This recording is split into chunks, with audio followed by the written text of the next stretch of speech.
Hello, this is the new Mercedes-AMG A45. Mercedes' compact mega hatchback, although actually a saloon and an estate and a crossover will also soon be available. But they all have one thing in common, and that is a monster engine, the most powerful series production 2-litre engine there is in the world, which makes about 420 horsepower, unless you live in a market where you don't get the full-on S version, in which case you get about a 380 horsepower thing. But either way, it should be very fast. Drives through a twin-clutch 8-speed transmission back to a rear axle that has 2 clutches on the back as well to give it 4-wheel drive and a variable torque vectoring and even a drift mode. So let's go and see what it's like on the road and also on the circuit.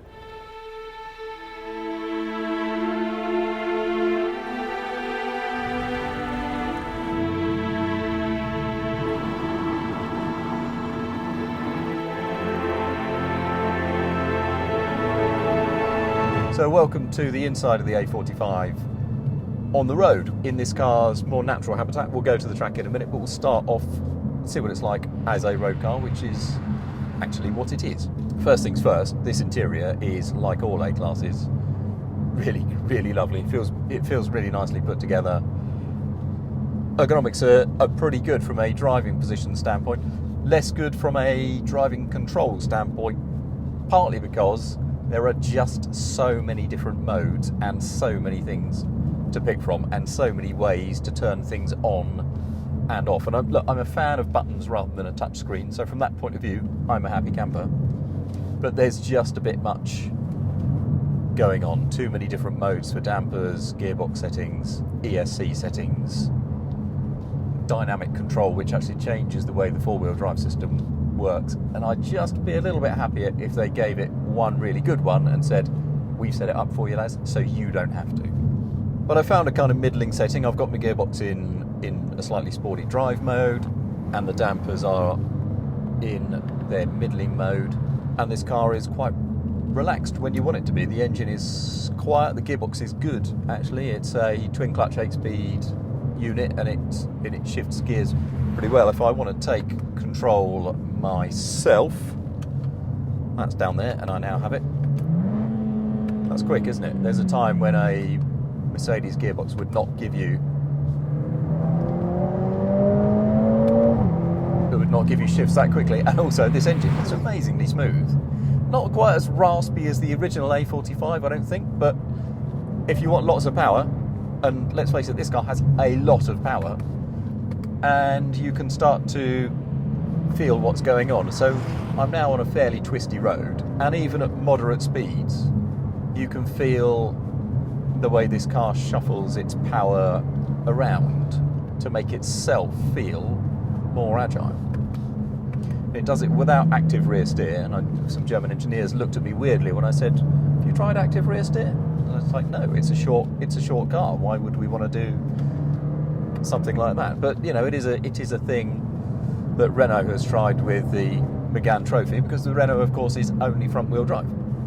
This has 4-wheel drive, and it just really wants to rotate as you come out of a corner, as you come back on the power. And it's what it's doing really. It's not doing anything funny with the steering. It's just going right. If I put a bit more power to that corner on the way out of a right-hander, it just helps the car turn itself around. So it feels really agile. Steering is sort of moderately weighted, quite quick, very precise. So you get the agility that you might get from a 4-wheel steer hatchback. It feels almost, in its ethos, as much as anything, it feels like an old Mitsubishi Lancer Evo.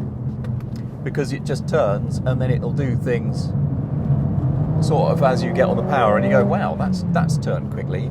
Even though what's happening is that the engine is obviously spinning, and that is driving the drive shaft all the time at the same speed as effectively the front wheel. So effectively 50% of torque always goes to the back axle. And from then there is a clutch either side of that open rear differential, and that decides how much of that power it wants to send to an individual wheel. So it can send 100% of rear power to the outside wheel, and it will do that. What it theoretically can't do is send more power to the back than the front, at least not intentionally. But if the front wheels start to spin, then it kind of just does that differential thing where they have grip that doesn't, so therefore more torque at the back reaches the road than at the front, and that just helps it turn and turn more. So you can put this car in a drift mode where it wants to do that whole just put loads of power, I think, to the outside rear, but we'll find that when we come to it, which I'll have to try and approach on the track. On the road, it's a comfortable enough cruiser if you leave the suspension in comfort, because honestly, if you tick the box saying adaptive dampers and you put them in Sport Plus, then on town roads, it's better at speed, but on town roads it can get a little on the lumpy side. You can't. Why are you talking to me? I don't want you to do anything for me. Just too much. Just give it less. Am I turning into a grumpy old or is there just too much? So I got in this car and to turn off the lane keep assist. I'm trying to turn off this thing that shows you a front camera with some vague arrows on it on the nav. I don't want it. And then there's the blind spot assist that you can't just have a sensor. It has to be bonging at you. It can't just show the little light. So you just have to turn that off as well. It's just quite a lot of infuriation going on. There are some complications to deal with first, but in terms of its overall dynamics, I'm quite enjoying it. It's not a natural 50-50 Subaru Impreza WRX, the way it goes around corners, because of the way it vectors its torque. But it's not unpredictable. It's quite enjoyable. It feels natural enough. So let's see what it's like on track.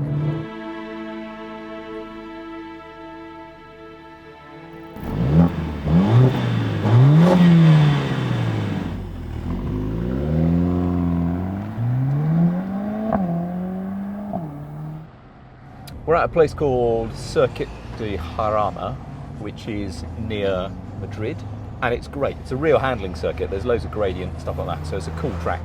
Right, I'm going to stick it in race first of all, and the ESC on, and then at some point I'll put it in drift mode, which is yet another mode on modes. Really whips around this engine. It makes a really smooth, quite a nice noise. It's quite a linear thing, revs to about 7. And in the bump, Mercedes says there is a sensor in the exhaust which monitors all the individual pulses and then amplifies those into the cabin. So it sounds to me like they play it through the speakers, but it doesn't sound really like it is playing through the speakers. It is stable in a straight line. There's a big stop at the end of the main straight down here. And it moves around just nicely but predictably under braking, this car. The brakes on this car have been worked fairly hard already. Turns nice and willingly, and what is good is that there is a resistance to understeer.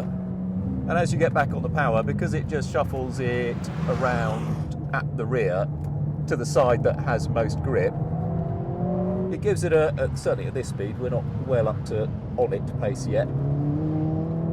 There is a nice sort of neutral balance to it. Quite stable in high-speed corners.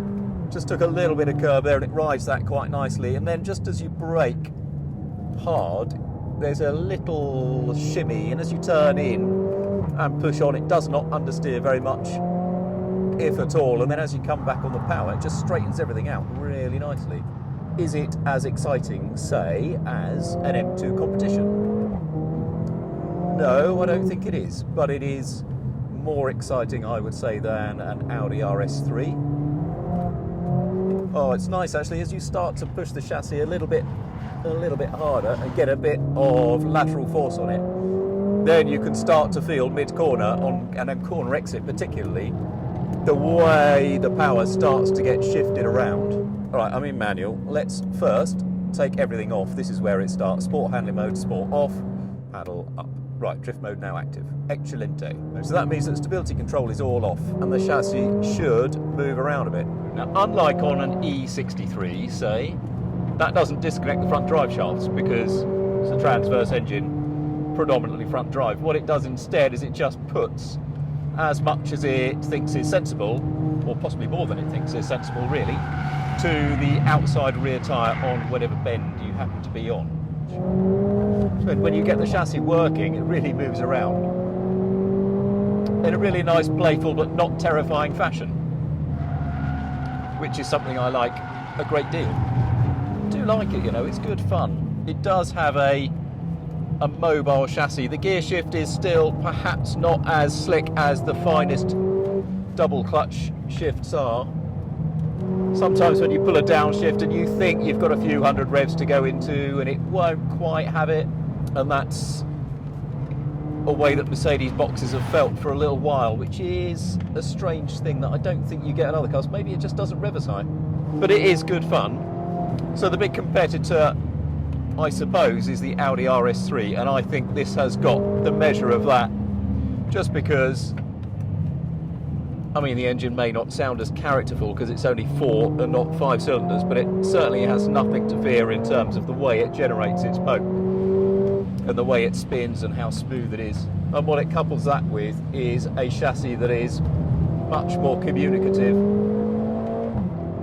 Not only more communicative, but more adjustable, more playful, more engaging. But then you've also got to consider, I would say, the BMW M2 competition, which is again about £50,000, is a slightly different car in that it only has 2 doors and 4 seats, whereas this is a proper, I suppose, sensible hatchback. But if it is usually you and the car, and you want something a bit sporty, then I would say that the M2 would give you probably a bit more back a bit more often. However, there is a lot to like here, a lot of ability in a sensible package, sensible if expensive package, but in terms of its dynamics, it's grippy, it's adjustable, it's got poise. I think you'd probably have more fun in, perhaps unsurprisingly, in the actual proper sports cars of this sort of money. But what it does do very well. So if you need its unique set of abilities, by all means, have one of these. Me, I would sort of accept that my passengers are going to have to clamber into the back and get an M2 competition. But I can see if that doesn't totally suit everybody's life.